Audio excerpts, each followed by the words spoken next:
नमस्कार, मैं डॉक्टर रजनीश कुमार आप सभी का एक बार फिर से हार्दिक स्वागत करता हूं। आज के वीडियो लेक्चर में हम बात करेंगे यूजीसी नेट यूनिट 5 के अंतर्गत जयशंकर प्रसाद की लगी हुई कविता आंसू के ऊपर, जिसमें हम आंसू पर परीक्षोपयोगी तरीके से तथ्यों पर बातचीत करेंगे। साथ में हम इसी वीडियो के अंतर्गत बच्चन सिंह के अनुसार आंसू का मूल्यांकन किस तरीके से किया गया है उस पर बात करेंगे। आंसू की महत्वपूर्ण पंक्तियों पर भी हम चर्चा करेंगे, ताकि परीक्षाओं में किसी भी तरीके से पंक्तियां पूछ ली जाएं तो आप बता सकें कि ये आंसू से ली गई। आंसू शब्द आप देख रहे हैं, इसको देखने से ही आपके मन में एक भाव जागृत हो गया होगा। ये ऐसा शब्द है जिससे कोई भी मनुष्य अछूता नहीं होगा। कभी न कभी उसके जीवन में ये क्षण या ये भाव जरूर उत्पन्न हुआ होगा। आखिरकार आंसू हमें क्यों आता है? कहा जाता है कि कामायनी की जब रचना जयशंकर प्रसाद कर रहे थे तो उसमें एक सर्ग के तौर पर आंसू को भी रखना चाहते थे। ठीक है, जिस तरीके से उन्होंने कामायनी 15 सर्गों में लिखी और चिंता से शुरू करके आनंद तक सारे मनोभावों को रखा है, उसमें आंसू को भी उन्होंने जोड़ने का प्रयास किया। आंसू हमारे जीवन में कब आते हैं? या तो हम अपने किसी सुखद स्मृति को याद करते हैं और फिर भावुक होते हैं और अनायास ही या फिर अनचाहे में ही आंसू निकलने लगते हैं। आंसू भी कई तरीके के होते हैं, जैसे आपने सुना होगा कि घड़ियाली आंसू मत बहाओ। लेकिन कुछ आंसू ऐसे होते हैं जो उस व्यक्ति विशेष की स्थिति को भी बताते हैं। तो आप याद कीजिए, जितने भी यहाँ पर विद्यार्थी जुड़े हुए हैं उनके जीवन में ये क्षण जरूर आया होगा। कोई ऐसा नहीं कर सकता है कि वो कभी आंसू उसके जीवन में नहीं आया या फिर इस स्थिति से नहीं गुजरा। सभी लोग गुजर चुके हैं। तो आप याद कीजिए कि आखिरी बार आपके जीवन में इस तरीके का क्षण कब आया था? क्योंकि जब इस कविता का हम मूल्यांकन करेंगे या फिर देखेंगे तो इसमें दो शब्द बार बार आपके सामने आएंगे। एक तो कहा जाता है कि ये विरह काव्य है। विरह की जब भी चर्चा की जाती है तो गोपियों का विरह वर्णन या फिर नागमती वियोग वर्णन, दो महत्वपूर्ण विषय वस्तु हमारे दिमाग में आ जाते हैं। इसका मतलब जब कोई प्रिय अपने प्रियतम से अलग होता है या दूर होता है तो उसके जीवन में विरह की स्थिति उत्पन्न होती है और वो फिर क्या करता है? रोता है। तो यहाँ पर प्रिय और प्रियतम की बात की गई, लेकिन हमारे जो सुख और दुख है ये भी उसी तरीके से हैं, प्रिय और प्रियतम की तरह ही।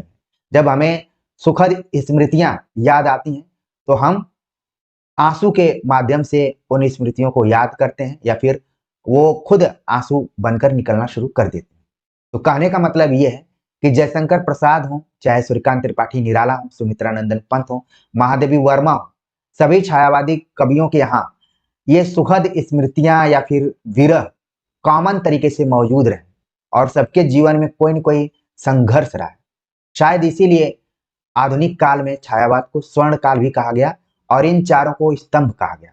और हमारे लिए तब मुश्किलें खड़ा हो जाती हैं जब सेम टू सेम पंक्तियां इनकी रचनाओं में मिलती हैं। हम कंफ्यूज हो जाते हैं कि आखिरकार ये पंक्तियां किसकी हैं। तो इन सभी बारीकियों को हमने इस वीडियो लेक्चर में कवर करने की कोशिश की है और इस तरीके से की है कि मानो मुझे ही इस परीक्षा में बैठना हो। तो जाहिर सी बात है कि जब तक हमारी अनुभूति और आपकी अनुभूति में सामंजस्य नहीं होगा तब तक पढ़ने और पढ़ाने में आनंद नहीं आएगा। तो आंसू आप समझ गए होंगे कि ये क्या है? एक मनोभाव है। कोई जानबूझकर नहीं रोता है, बल्कि कोई स्मृति उसको परेशान करती है, याद उसको परेशान करती है जो कि सुखद होती है, तो अनायास आंसू निकलने लगते हैं। आप याद कीजिए, जब किसी की विदाई होती है, खासतौर से मैं शादी के दूसरे दिन की बात करना चाह रहा हूँ। क्यों हम लोग रोना शुरू करते हैं? कोई सिसक सिसक कर रोता है, कोई गला फाड़ के रोता है, कोई चुपचाप रहता है, लेकिन लोगों को लगता है कि ये नहीं रो रहा है, वो भी रोता है। अक्सर जो मेल होते हैं वो अपने भावनाओं को रोकने की कोशिश करते हैं, लेकिन जो फीमेल है, महिलाएं हैं, वो भावनाओं को नहीं रोक पाती हैं और वो रोना शुरू कर देते हैं। और देखेंगे कि आसपास क्यों? क्योंकि जिस बेटी की विदाई हो रही है, जिस जो बच्ची अब बहू बनकर दूसरी जगह जा रही है, वो अपने उस घर में 20-21 साल, अब मैं इसको बढ़ाकर 25 साल कर देता हूँ, कि बहुत सारी स्मृतियों को जुटा कर रखी है। इसीलिए हम लोग रोते हैं। ऐसा नहीं है कि हम लोग पहले से प्लान करके बैठे रहते हैं कि रोना है, इस तरीके से नहीं। ठीक है, तो स्मृतियां ही क्या है? आंसू बनकर निकलते हैं। तो चलते हैं, बात करते हैं तथ्यों के ऊपर। आंसू काव्य संग्रह का प्रकाशन 1925 ईस्वी में हुआ, जिसको कि हम पहले संस्करण के रूप में देख सकते हैं। 1925 में जब इसका प्रकाशन हुआ तो इसमें कुल 126 छंद थे, लेकिन इसका दूसरा संस्करण 1933 ईस्वी में निकाला गया इलाहाबाद से, जिसमें कि छंदों की संख्या 126 से बढ़कर 190 हो गई। और ये ऐसे छंद विधान थे जिसमें कि मधुमेही प्रतिभा और जागरूक भावुकता की दृष्टि से काफी अंतर है। अब ये दोनों शब्द आप देख रहे हैं, मैं बोल्ड किया हूं, इसलिए बोल्ड किया हूं कि इसके पहले हमने आचार्य रामचंद्र शुक्ल की दृष्टि में जयशंकर प्रसाद पर एक वीडियो बनाया हुआ है। इसका लिंक मैं इसमें डिस्क्रिप्शन बॉक्स में डाल दूंगा, आप वहां से देख सकते हैं। रामचंद्र शुक्ल की आलोचना दृष्टि में मधुमेही प्रतिभा का बार बार जिक्र किया गया है, जागरूक भावुकता का बार बार उल्लेख किया गया है।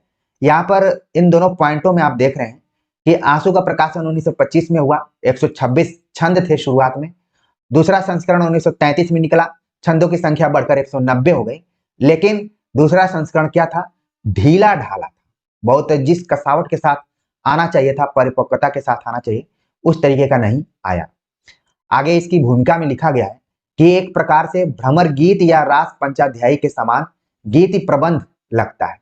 जिस तरीके से भ्रमर गीत सार को हम पढ़ते हैं या फिर रास पंचाध्यायी को पढ़ते हैं, उसी तरीके से आंसू का पाठ करते समय लगता है कि इसमें कोई गीत योजना है या फिर गीत प्रबंध का प्रयोग किया गया है। आंसू एक ऐसा विरह काव्य है जिसका प्रारंभिक अंश लगभग वियोग श्रृंगार की तरह है, जिसकी चर्चा मैं ऊपर कर रहा था कि इसमें दो शब्द बार बार आपके मन मस्तिष्क में आएंगे, एक तो आएगा विरह और दूसरा सुखद स्मृति। तो यहाँ पर बता दिया गया है, कई बार परीक्षाओं में पूछा जा चुका है कि आंसू किस प्रकार का काव्य है, तो ये विरह काव्य है, जिसका प्रारंभिक अंश आप देखेंगे तो वियोग श्रृंगार की तरह ही है। इसमें मानो कोई प्रिय अपने प्रियतम से दूर चला गया है, जिसकी स्मृति में प्रिय और प्रियतम दोनों खोए हुए, जिसमें आप देखेंगे कि नक्षिक वर्णन, विभावन व्यापार, यहां तक कि रीतिकालीन रूढ़ उपमान योजनाओं तक का उपयोग कवि ने किया है। लेकिन आत्म सांत्वना के कारण धीरे धीरे वेदना सामान्यकृत होते होते सारे संसार के चिरदग्ध दुखों व्यक्तियों तक पहुंचकर लोक पीड़ा का रूप धारण कर लेती है।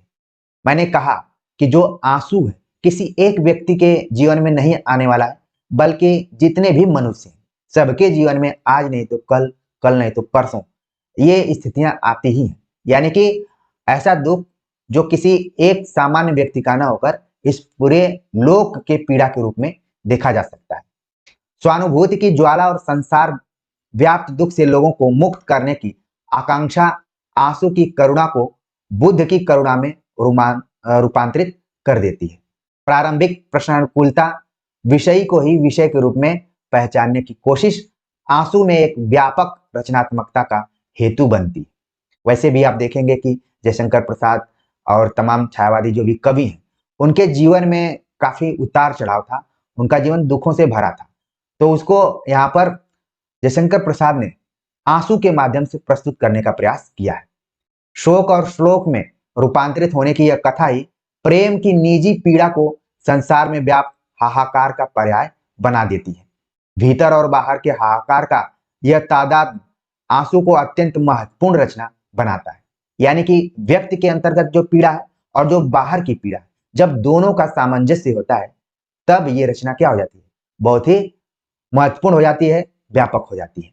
इसके पहले झरना में संकलित पावस प्रभात, वसंत की प्रतीक्षा, वसंत, किरणों, विषाद, बालू की बेला, चिन्ह कविताओं में जयशंकर प्रसाद ने प्रतीकात्मक, अभिधामूलक व्यंजना, बिंब की गहरी संकेतात्मक काव्य भाषा के साथ साथ निराशा, वेदना, विश्व व्यापकता, अनंत विश्व के फूलों से खिलने की कामना, जीवन के सुख दुख, आशा, सबके पतझड़ पूर्ण हो जाने का गहरा अवसाद, धरती पर प्रार्थना के सदृश झुकी मधुर मुरली सी फिर भी मौन अज्ञात विश्व को विकल वेदना, इन्हीं के सी तुम कौन या फिर विषाद की निम्न पंक्तियां अत्यंत गहरे स्तर पर व्याप्त विषाद को ध्वनित कर रही हैं।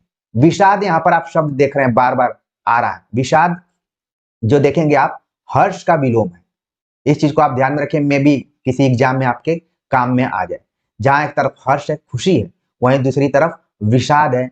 इसको दूसरे भाषा में कहें तो अवसाद से भी जोड़ सकते हैं। विषाद के भीतर व्याप्त जो विश्व की वेदना का संकेत है वह आंसू की भूमिका है। यानी कि जब कोई व्यक्ति विषाद की स्थिति में है और उसके अंदर दुख भरा हुआ है और वो दुख को जब वाणी के माध्यम से अभिव्यक्त नहीं कर पाता है तो वो रोता है, वो आंसू के रूप में दिखाई पड़ता है, वहीं से उसकी भूमिका बन जाती है।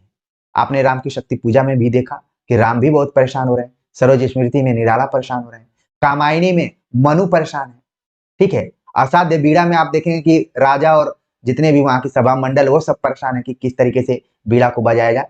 तो कहीं ना कहीं आप देख रहे हैं कि एक कविता दूसरी कविता की विषय वस्तु से जुड़ी हुई है, बस इसको कहने की शैली अलग अलग है, कवि अलग अलग है।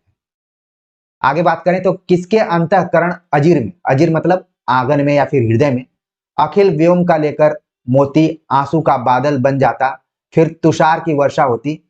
किसी हृदय का यह विषाद है, छेड़ो मत यह सुख का कण है, उत्तेजित कर मत दौड़ाओ, करुणा का विश्रांत चरण है। आंसू इस अर्थ में करुणा की विश्रांति की अशांति का काव्य है। ये देखिए सवाल कथन और तर्क में पूछा जा सकता है। थोड़ा सा यहाँ पर हो सकता है कि इसकी भाषा शैली कठिन हो, क्योंकि छायावादी कविताओं की भी वैसे भाषा शैली बहुत कठिन होती है और इसकी जो भूमिका लिखता है वो भी कुछ उसी से प्रभावित होकर कठिन शब्दावलियों का प्रयोग करता है। लेकिन मैं चाह रहा हूं कि इसको तोड़ तोड़ कर इसके शब्दों का अर्थ आपको बताया जाए कि आंसू जिस करुणा के ऊपर बात की जा रही है उसी की विश्रांति की अशांति का काव्य है। यानी कि जो कवि है उसके हृदय में अशांति है, वो अपनी स्मृतियों को याद कर रहा है, सुखद क्षणों को याद कर रहा है, जिससे कि उसके मन में व्याकुलता पैदा हो रही है, वो उसमें वेदना जागृत हो रही है। उसी का काव्य क्या है? आंसू है। प्रारंभ की व्यक्त रूपकात्मकता बाद में क्रमशः अंतःग्रथित रूपकात्मकता में बदल जाती है। यानी कि मनोभाव को प्रस्तुत करने की कोशिश कवि द्वारा की जाती है। आंसू को विरह काव्य की बधी परिभाषा से परिभाषित नहीं किया जा सकता, क्योंकि वह केवल विरह ही नहीं, एक प्रकार का क्रंदन, सिसकी, रुदन, चित्कार आदि भी है। जैसा कि मैंने विदाई का आप सभी को उदाहरण दिया था। विदाई का आप याद कीजिए, जब शहनाई बजती है कि बाबुल को छोड़कर जाना और इस तरीके से गाने बजते हैं, ठीक है, तो वहां पर आप देखेंगे कुछ लोग क्रंदन करते हैं, कुछ लोग सिसकी लेते हैं, कुछ लोग रोते हैं, कुछ लोग चित्कार करके रोते हैं। जिसका जिस तरीके से संबंध उस व्यक्ति विशेष से होता है उस हिसाब से वो अपने इस स्मृतियों को या फिर मनोभावों को प्रस्तुत करता है। सबका अपना अलग अलग है। तो यहाँ पर कहा गया कि आंसू को अगर सिर्फ आप विरह काव्य के रूप में देख रहे हैं तो ये भी न्याय संगत और तर्क संगत नहीं लगता है, बल्कि इसको अलग अलग रूप में देखना है। आश्चर्यजनक प्रकार की कालिदासीय लय भी है इसमें, जो हर सुख दुख की कथा को एक प्रकार की व्यापकता पावनता प्रदान करती है।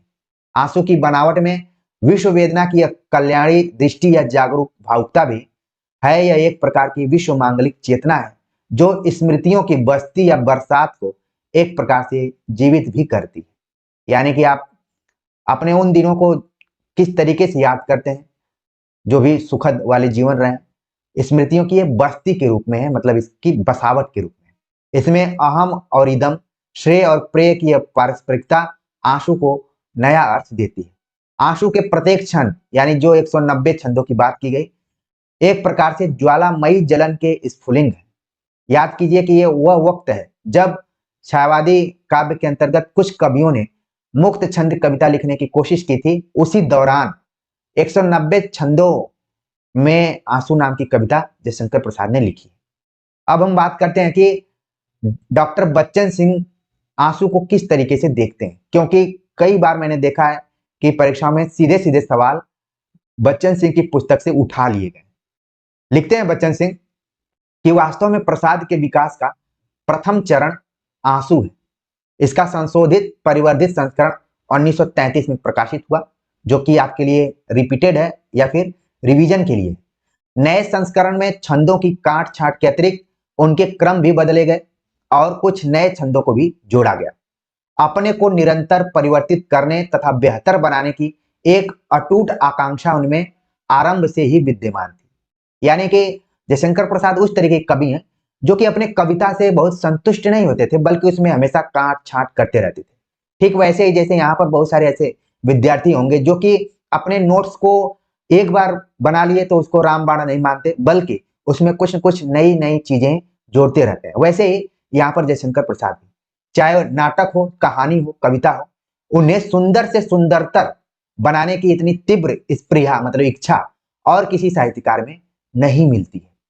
प्रश्न होता है कि निरंतर परिवर्तन की आकांक्षा क्यों? क्योंकि परिवर्तन ही जीवन है। और इसी दौर जब आंसू की हम बात कर रहे हैं, तब परिवर्तन नाम की कविता कौन लिख रहा था? आपके दिमाग में वो चीज आ गई होगी, मैं इससे पहले चर्चा कर चुका हूं। आंसू के प्रथम संस्करण में आत्म संकोच है, तो द्वितीय में आत्म प्रसार। ये देखिए कथन बहुत ही इंपॉर्टेंट है। मान लीजिए एग्जाम में आ जाता है कि आंसू के संदर्भ में किसका कथन है कि आंसू के प्रथम संस्करण में आत्म संकोच है तो द्वितीय में आत्म प्रसार।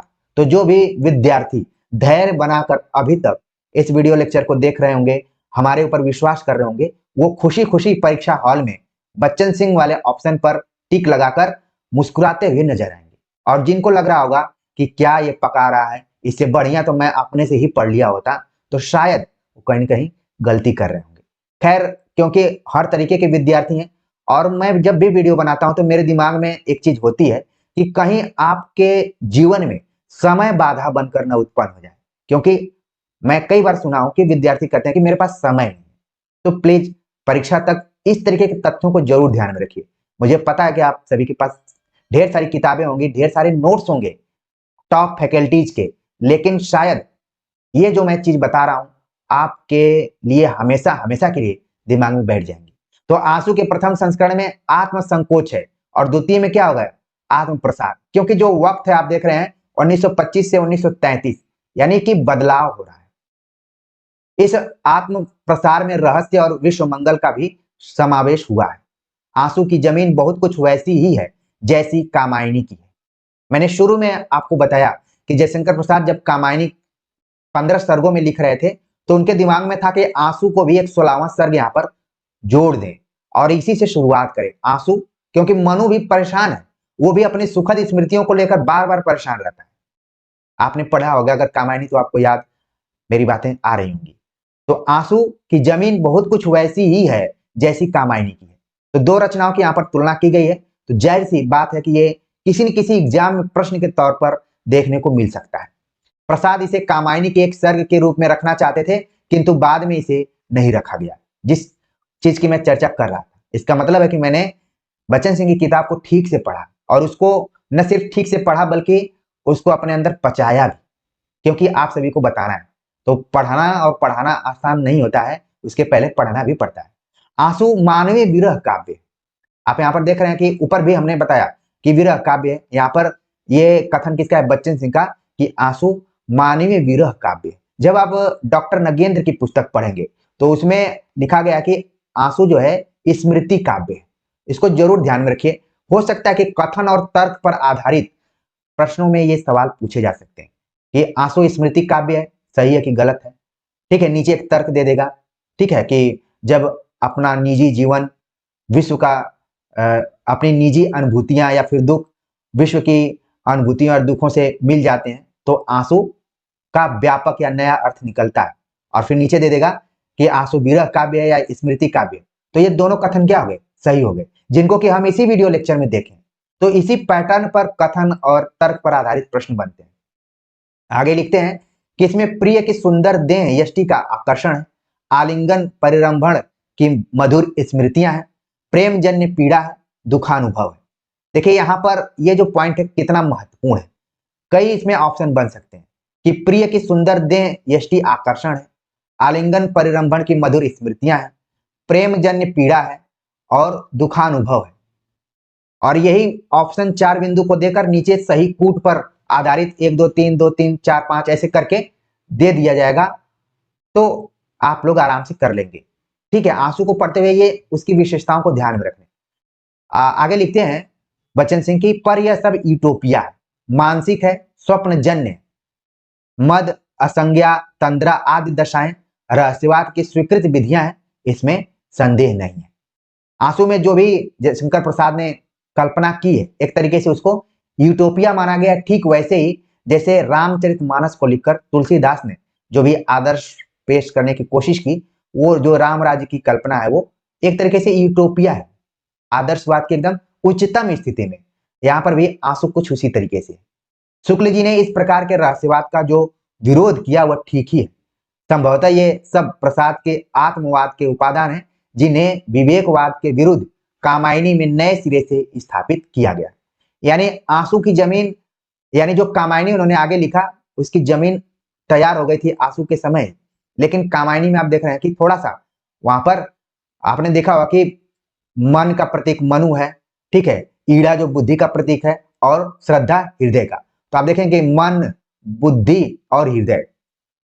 आचार्य रामचंद्र शुक्ल ने इन्हीं तीनों पर कामायनी का मूल्यांकन भी किया और प्रतीक के तौर पर सवाल पूछा भी जाता है। तो नए सिरे से स्थापित किया, उसकी परिसमाप्ति करुणा की भूमि पर होती है। और आगे क्या है, ये आंसू से ली गई पंक्तियां हैं कि सबका निचोड़ लेकर तुम सुख के सूखे जीवन में, बरसों प्रभात हिमकन सा आंसू इस विश्व सदन में। सबका निचोड़ लेकर तुम सुख के सूखे जीवन में, सुख के सूखे जीवन में, बरसों प्रभात हिमकन, आंसू इस विश्व सदन में। इस दुनिया को ही एक घर के रूप में मान लिया गया और कहा गया कि सबका निचोड़ लेकर जो भी सुख के सूखे जीवन या स्मृतियां हैं उसको इस तरीके से बाहर लाओ जैसे प्रभात हिमकण की बारिश हो रही। इस टाइप से इसका भावार्थ है। आंसू में एक जादुई शक्ति थी, ये बच्चन सिंह का कथन है। बहुत से लोगों ने उसे कंठस्थ कर रखा था, उसकी अनगूंज देर तक सुनाई पड़ती रही। वस्तुतः यह किशोर कंठ की पुकार थी। इसमें अनुभूति की उतनी गहराई नहीं है जितनी भावनामयता या सेंटिमेंटलिटी का प्रसार है। इसमें वेदना का गर्जना है, लहरों की, घातों की, कलकल ध्वनि की असंगतियां हैं। शुक्ल जी को आंसू में कोई समन्वित प्रभाव नहीं मिलता, किंतु अलग अलग लेने पर उसमें रंजनकारिणी कल्पना, व्यापक चित्र का बड़ा ही अनूठा विन्यास और भावनाओं की सुकुमार योजना मिलती है। आगे बच्चन सिंह लिखते हैं कि आंसू न प्रबंध काव्य है और न खंड काव्य है। इसको किसमें माना गया है, गीति काव्य के रूप में इसको रखा गया है, ठीक है। तो यहां पर देखिए, ये देखिए कोटेशन आ सकता है, कथन पूछा जा सकता है कि किसका कथन है कि आंसू न प्रबंध काव्य है और न खंड काव्य।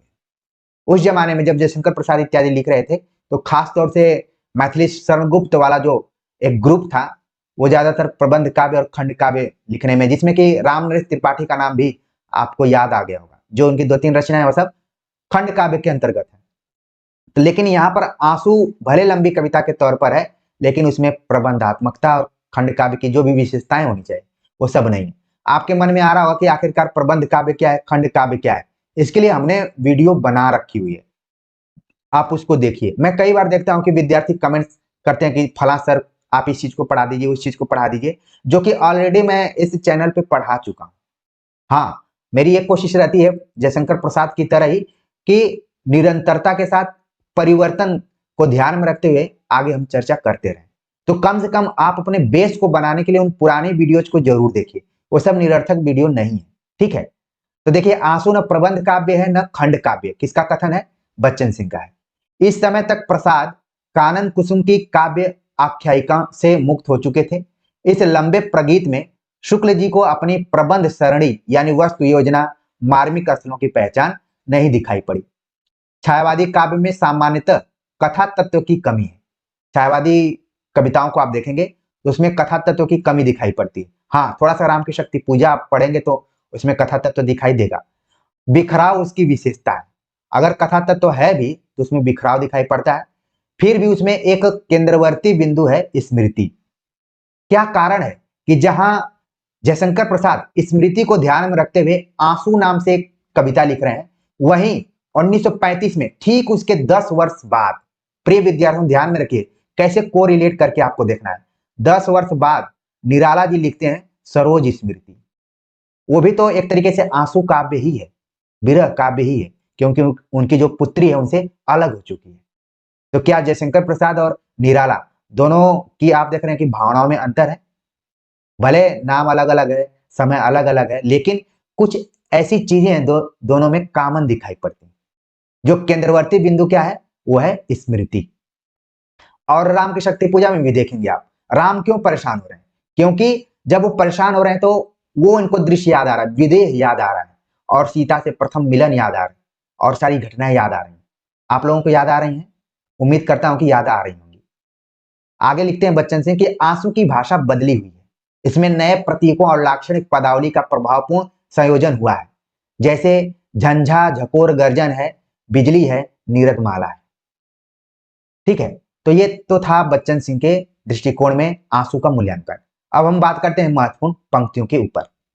जो महत्वपूर्ण पंक्तियां हैं, जो मेरे पास पुस्तक है राजकमल प्रकाशन की, मैं पुस्तक रखा हुआ हूँ, ठीक है, और वहीं से हमने पढ़ाई की है, और जो भी महत्वपूर्ण पंक्तियां मुझे लगी और परीक्षाओं में पूछे जाने की संभावना रही, उनको हमने रख लिया है। राजकमल प्रकाशन वाली पुस्तक में सबसे पहले जो कविता लिखी गई, जो पंक्तियां हैं, अच्छा आप देखेंगे आंसू की पंक्तियां 4-4 लाइन की हैं, 4-4 लाइन में पंक्तियां लिखी गई। जो घनीभूत पीड़ा थी मस्तक में स्मृति सी छाई, दुर्दिन में आंसू बनकर वह आज बरसने आई। ये पूरी आंसू कविता की एक तरीके से मैं बोलूं तो मेन पंक्तियां हैं कि जो घनीभूत पीड़ा थी, पीड़ा भी क्या होती है? घनीभूत होती है। जितनी घनीभूत पीड़ा होगी उतना ही आप स्मृतियों में जाएंगे। अक्सर मैं, आप लोग देखते होंगे कि यूट्यूब कम्युनिटी सेक्शन में, फेसबुक पर, टेलीग्राम चैनल में कुछ कुछ संस्मरण लिखता हूँ। क्यों? जब मेरे अंदर व्याकुलता सी आती है तभी मैं लिखता हूँ। ऐसा नहीं है कि मैं अपने को बहुत बड़ा लेखक बताना चाहता हूँ, इस टाइप से नहीं। जब मन में बेचैनी आती है तो मैं लिखना शुरू कर देता हूँ। हाँ, बस अंतर यह है कि वो गद्य है और यहाँ पर इन लोगों ने कविता के रूप में उसको लिखा है। तो जो घनीभूत पीड़ा थी मस्तक में, दिमाग में, स्मृति सी छाई, दुर्दिन में, बुरे दिनों में आंसू बनकर आज वह बरसने आई। आंसू रूपी वर्षा, इसको महसूस करना है। आगे लिखते हैं कि इस करुणा कलित हृदय में अब विकल रागिनी बजती, क्यों हाहाकार स्वरों में वेदना असीम गरजती। वेदना को बादल की तरह लग रहा है कि वो गरज रही है। आगे है कि बेसुध जो अपने सुख से, जिनकी है सुप्त व्यथाएं, अवकाश भला है किनको सुनने को करुण कथाएं। जो व्यक्ति अपना सुखी जीवन व्यतीत कर रहा है वो दुखी व्यक्तियों के कथाओं को कहां सुनने वाला है, उसके पास अवकाश कहां है। इस चीज को समझिए। ये जो पंक्तियां हैं, बेसुध जो अपने सुख से, जिनकी हैं सुप्त व्यथाएं, अवकाश भला है किनको सुनने को करूं कथाएं। और देखिए, जिस पंक्ति की मैं बात कर रहा था ये बीच में आई हुई है, लेकिन जो पुस्तक है उसमें पहले ही उसको रख दिया गया, क्योंकि ये इसकी एक तरीके से मैं बोलूं ऋण वाली पंक्ति है। इसको आपको भी ध्यान में रखना है। आगे है कि रो रो कर सिसक सिसक कर कहता मैं करुण कहानी, तुम सुमन नोचते सुनते करते जानी अनजानी। ये जो पंक्तियां हैं इसका प्रयोग मैं अपने बीए के दौरान खूब करता था। जब भी जयशंकर प्रसाद से रिलेटेड ये मुझे याद भी हो जाती थी तुरंत कि रो रो कर सिसक सिसक कर कहता मैं करुण कहानी, तुम सुमन नोचते सुनते करते जानी अनजानी। पतझड़ था, झाड़ खड़े थे, सूखी सी फुलवारी में, किसलय नव कुसुम बिछाकर आए तुम इस क्यारी में। अब देखिए, इस पंक्ति को रखना इसलिए जरूरी है कि लगेगा कि ये सुमित्रानंदन पंत की पंक्ति है। पतझड़ हो गया, सूखी फुलवारी हो गई, किसलय, ये किसकी है? ये जयशंकर प्रसाद की है। तो ये कुछ समकालीन जो कवि हैं उनकी पंक्तियों में जो कुछ उभयनिष्ठता या फिर कॉमन भाव है उससे आपको सावधान रहना है, ठीक है ना। तो यहाँ पर पतझड़ था, झाड़ खड़े थे, सूखी सी फुलवारी में, किसलय नव कुसुम बिछाकर आए तुम इस क्यारी में। शशि मुख पर घूंघट डाले, अंचल में दीप छिपाए, जीवन की कौतूहल से गोधूलि में तुम आए। तो ऐसे लग रहा है कि ये कहीं माधवी वर्मा की तो पंक्तियां नहीं है, क्योंकि इसमें क्या है, रहस्यवाद। इसी के तरफ ऊपर में बात की गई थी कि जो रामचंद्र शुक्ल हैं वो नहीं पसंद करते थे इसको। आगे है कि लावण शैल राई था, जिस पर वारी बलिहारी, उस कमनीयता कला की सुषमा थी प्यारी प्यारी। बांधा था विध को किसने इन काली जंजीरों से, फड़ी वाले मड़ी वाले फड़ियों का मुख क्यों भरा हुआ हीरों से। ये देखिए पंक्तियां खूब परीक्षाओं में पूछी जाती रही, बहुत ही मोस्ट इंपॉर्टेंट पंक्तियां हैं। और इसमें एक चीज पूछा जाता है, अलंकार। जो भी विद्यार्थी यहाँ पर देख रहे हैं अभी तक साथ उनका बना हुआ है, तो जरूर कमेंट्स करके रखें कि इसमें कौन सा अलंकार है। आप पिछले साल के क्वेश्चन पेपर में जरूर देखे होंगे और मेरी बात से सहमत भी होंगे, क्योंकि मैं इतनी बार परीक्षाओं को दे चुका इधर उधर कि हम याद हो जाता है कि ये प्रश्न के रूप में आया हुआ था। और किस रूप में आया था? अलंकार के रूप में, कभी पंक्तियों के रूप में, कभी अलंकार के रूप में। बिल्कुल आप लोगों ने बताया, रूपकातिशयोक्ति अलंकार इसके अंतर्गत आता है। इस चीज को आप नोट कर लीजिए। अगली पंक्तियां हैं कि चंचला स्नान करावे चंद्रिका परों में जैसी, उस पावन तन की शोभा आलोक मधुर थी ऐसी। छलना थी तब भी मेरा उसमें विश्वास घना था, उस माया की छाया में कुछ सच्चा स्वयं बना था। अभी मैं जेआरएफ क्वालिफाइड के लिए एक वीडियो बनाया था कि क्या ये स्वीट पॉइजन है, ठीक है।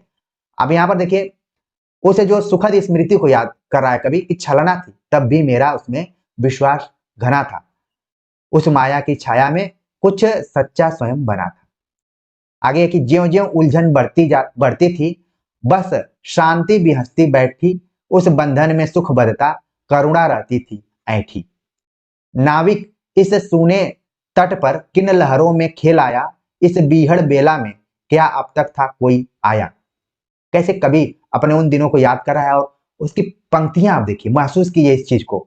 यहाँ पर देखिए बताना जरूरी है कि अभी बांधो न नाव इस ठाव बंधु, नाव की चर्चा की जा रही थी। मान लीजिए जो विद्यार्थी, क्योंकि एग्जाम हॉल में बड़ा कंफ्यूजन होता है, तो इसलिए मैंने इसको यहाँ पर हाईलाइट किया हुआ कि आप ध्यान में रखिए कि ये सब जयशंकर प्रसाद की पंक्तियां हैं। आगे है, इतना सुख ले पल भर में जीवन के अंतस्थल में, तुम खिसक गए धीरे से रोते अब प्राण विकल से। वेदना है, विरह, और क्यों? क्योंकि स्मृतियां हमें याद आ रही हैं, फिर जो भी सुखद क्षण रहे हैं वो सब याद आ रहे हैं। और आखिर में है कि सबका निचोड़ लेकर तुम सुख से सूखे जीवन में, बरसों प्रभात हिमकन सा आंसू इस विश्व सदन में। ये आखिर पंक्तियां, ठीक है। तो इस तरीके से हमने आंसू की व्याख्या से पहले सोचा कि उन तथ्यों से आप सभी का परिचय कराया जाए, जो कि जरूरी भी है परीक्षाओं के दृष्टिकोण से। और जब इन सारी चीजों को आप देख लेंगे तो आंसू को पढ़ने के लिए आपका मन खुद बेचैनित होने लगेगा और आप चाहेंगे कि पढ़ें, ठीक है। और हमारी कोशिश भी है कि हम कुछ पढ़ाएं, कुछ आप पढ़ें, और मिलकर हम उस सफलता तक पहुंचे। और जब भी आप इंटरव्यू दें तो एक बार जरूर नाम ले लें, ठीक है। तो ये सारी चीजें हैं, हम अपने उद्देश्य में आगे बढ़ रहे हैं और आप लोग भी बढ़ रहे हैं। अच्छा लग रहा है, इसी तरीके से ये साथ आगे बढ़ता रहे। मिलते हैं एक नए टॉपिक के साथ, तब तक के लिए नमस्कार।